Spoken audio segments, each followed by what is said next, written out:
UFC 320 is shaping up to be one of the best cards of 2025. The card is loaded up to down with a lot of exciting fights, and I'm going to be picking some of my favorites to go through and break down for you guys and give you my predictions. Let's get right into it, starting off with Patchy Mix versus Jacob Wilcaz. Patchy Mix had the biggest wet fart of a UFC debut that I've seen in a very long time. Of course, he got absolutely schooled by Mario Bautista, so the UFC has decided to give him a layup in his second fight. Because that's exactly what this is. Don't get me wrong, Wilcaz has looked all right on the regional scene, but he's nothing special. He's a grappler. Patchy Mix is a grappler. Patchy's going to get an opportunity to go out there and display his skill set.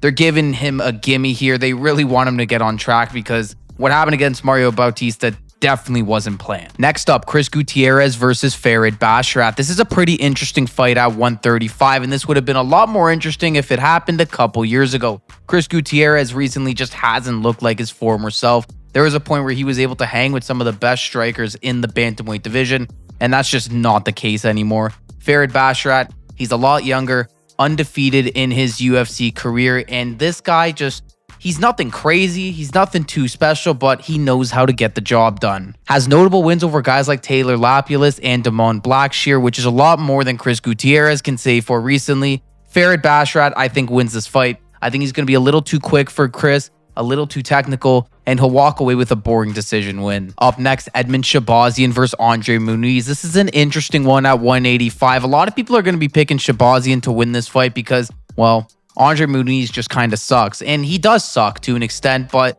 I think in this matchup, I actually favor him because Shabazian on the ground is a nightmare. He's honestly pretty bad, and I think if Muniz can get him to the ground, he's going to be able to potentially get a submission. And yeah, Andre Muniz has lost a lot of fights recently, but sometimes it's just being in the right place at the right time and getting the right matchup you need, and I think this is what's happening for Andre Muniz here. Shabazian, his last loss was against Gerald Meerschaert. He was submitted. So clearly he has a problem with guys who are able to take him down. And I think if Andre Muniz can do that, he can definitely pick the victory up. So for me, I'm going to be going with Andre Muniz to win this fight. Now kicking off the main card, we have Abus Magomedov versus Joe Pyfer. This is one of the most intriguing fights of the night in my opinion because a lot of people think this is going to be a shoe-in for Joe Pyfer, and I don't know if it exactly will be. Yeah, Abus Magomedov obviously isn't the fighter we all thought he was supposed to be when he came into the UFC. I mean, his gas tank is terrible.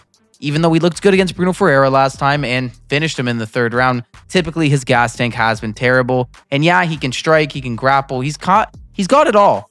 It's always been his cardio that's been the issue. But this time, I don't know if that's going to be the issue for him. I think the issue is going to be Joe Pyfer's power because Joe Pyfer has freakish power, and yeah, he likes to put his foot on the gas early, but I don't know if he will this time. I think he's going to take his time with the boost. He's not going to try and overextend because he knows this is a big opportunity for him. He's opening up a main card. He has to do something big here in order to put his names up the ranking. I do think Abus can give him some issues in the grappling, but honestly, I'm backing that Pyfer's grappling gets better and better because he trains with Sean Brady. So that gym seems to have cracked the code with grappling because, I mean, look at Brady. So I think Pyfer is going to be preparing for that. I think Pyfer is going to have everything covered here. I think that, yeah, Abus has things that can hurt Pyfer's game, but overall, his lack of cardio and just the fact that I think Pyfer's power is going to be too much is going to lead me to pick Joe Pyfer to win this fight. I'm not sure if he's going to KO him, but I definitely think he's going to get his hand raised in the end. Up the main card now, Josh Emmett versus Youssef Zalal. There's not much to say on this fight, honestly. Josh Emmett is very old at this point.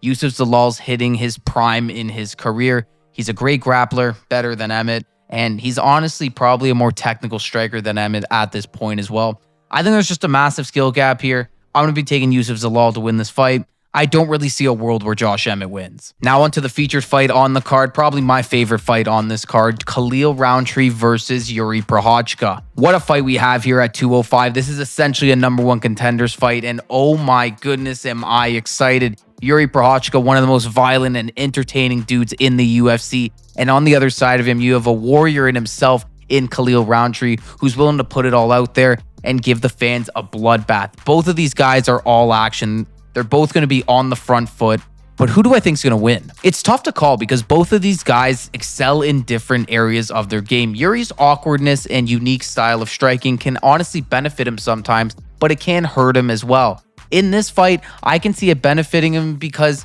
he's just wacky, and a lot of people don't expect what he's going to throw at them, even a guy as technical and as smart as Khalil. And for Khalil, the advantage he's going to have in this fight is that he is much more technical than Yuri Prochazka. We saw what he did to Jamal Hill, and for the record, his performance against Jamal Hill was better than Yuri's. Yeah, I know Yuri technically got a finish as well, but no.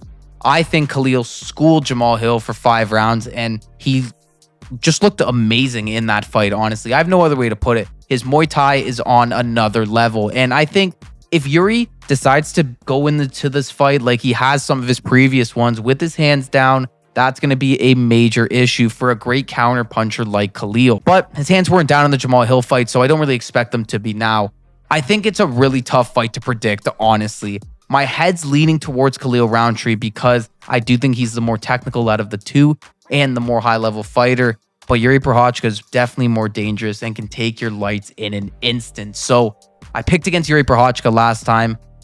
So I hope it doesn't hurt me again because I am going to be taking Khalil Roundtree. I think stylistically, Khalil is just a step ahead of Yuri. And if he can stay out of Yuri's range, can stay away from his big shots, I think he can coast to a victory. Now on to the co-main event that nobody wanted. Merab Dvalishvili is defending his title versus Corey Sandhagen. And that might seem a little harsh, but honestly, that's just how I feel. Like, this fight for me doesn't excite me whatsoever because I honestly don't see a world where Corey Sandhagen wins. Yeah, Corey can grapple. Yeah, he can strike. He is a complete package, but Corey's lost every big fight that he's had in his career against every high-level opponent. I mean, Aljamain Sterling, Peter Yan, TJ Dillashaw. Yeah, I know technically he beat Dillashaw, but still it counts as a loss. So when it comes to the big moments, it doesn't seem like Corey can deliver. And if you look at that fight with Umar Nurmagomedov, yeah, he put up a good fight. Honestly, he did. Pretty good, but he was defending that entire fight. He was essentially just worried about the takedown the entire time that he couldn't really get his striking going. And I think that's going to happen here as well because Merab's going to be applying that same amount of pressure. He's going to be trying to drown Corey, and he's not going to let Corey do anything that he wants to do because that's just what Merab does. And in order to beat a guy like Merab, you're not only going to have to be able to hold yourself on the ground and stop the takedowns, but you're also going to be having to push a pace that Merab does. You're going to have to be putting pressure onto him. And I just don't think Corey can do that. And that's not honestly his fault. Like, a lot of dudes aren't going to be able to do that against Merab. So yeah, it sucks, but I don't really see a world where Corey wins this fight. And yeah, it seems boring for a prediction, but it's just the truth, honestly. Merab's the best 135er in the world. And honestly, I haven't seen a guy right now that I think can beat him. Merab's not going to get a finish here, though, because he doesn't finish anybody. So Merab via decision, that's going to be my pick. Now, last but certainly not least, we have the main event, the rematch, Alex Pereira versus Magomed Ankalaev. A lot of people are going to be taking Ankalaev in the rematch because they were just stunned, honestly, with what they saw from Pereira in that first fight. And so was I, if I'm being honest. I didn't expect Pereira to fight like that. I thought it was a terrible performance. Looked like it wasn't even trying. But once you put the pieces together as to why that happened, it makes a little more sense. I mean, for starters, apparently Pereira broke his hand in the first round of that fight. I'm not sure when. I'm not sure how true that is. But there was damage to his hand that prevented him from throwing his famous left hook later on in the fight. So if that was a factor, you definitely have to take that into account. As well as the fact that the dude was globetrotting for the entire training camp, not taking that first fight serious. I mean, he was at every event, everywhere in the world. And yeah, that's cool. I mean, you're a big star, one of the biggest in the UFC, but you should be locked in for a training camp. You shouldn't be partying and traveling the world. Like, dude, you're the champion of the UFC. Get in the gym and get to training. So obviously that is something that is on Pereira, but that doesn't change how I feel he's going to fight in this one because I think he's going to be much more locked in. He's going to be a lot more hungry. And he has to realize at this point, like, the dude is old now. The chances of him honestly staying at the top of the sport is very slim because he doesn't have many years left in it. So he has to maximize his opportunities and he needs to get the belt back here. This is a massive moment for his legacy. I mean, if he were to go out there and reclaim the title, I mean, what a UFC career in such a short amount of time. He would be put high up in GOAT discussions, rightfully so. I mean, the dude has been on a tear ever since he got here. He's dominated everybody. And now he may have ran into his kryptonite in Magomed Ankalaev. So if he's able to go out there and avenge that loss that he had, I mean, he's definitely in the GOAT discussion and potentially one of the GOATs of the division. Now, it sounds like a lovely fairy tale, but is that actually how it's going to play out? Well, Magomed Ankalaev is definitely going to have something to say about that. And in that first fight, he was able to really push the pressure onto Alex. He was able to put him up against the fence and start unloading his boxing, which is very, very good. He's very, very fast. And the threat of the takedown was also there as well. But Pereira just fought him and understands his boxing now, definitely trained it. So he's not going to have that as an advantage, the element of surprise in terms of striking. And the takedown threat, I mean, is it really going to be there? Like, the only way I see Magomed trying to wrestle with Alex a lot in this fight is if he's getting pieced up in the striking. And if that happens, I don't think it's going to happen until later on in the fight. So by then, he may just be forced to strike with him anyways. And if you're forced to strike with a guy like Alex Pereira and believe that you can actually beat him in the striking, which Magomed does, I think your lights might get put out sooner rather than later. So with all that being said, Alex Pereira via KO, it's going to be my official pick. A lot of people might not like it. A lot of people are going to say this is a biased pick. You just want to see the Dagestanis lose. I mean, maybe that might be true a little bit. Nah, I'm kidding. That's actually my pick, though. Like, I think Pereira is going to win this fight. I see it happening. I think his striking is still too good. I think a lot of people are counting him out because of what they saw last time, but they're not taking into account the factors of that fight.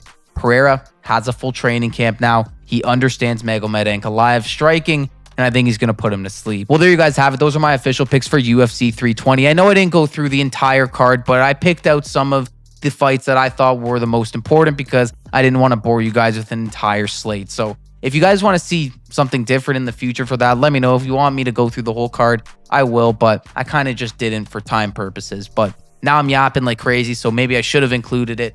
Thank you all for watching this video. Be sure to look out for more UFC 320 content as the week goes on. I'm going to go more in depth with a lot of the fights on the main card, as well as dropping some of my bets and my parlays for the weekend. So be on the lookout for that. Thank you all for watching once again. I'll catch you all in the next one.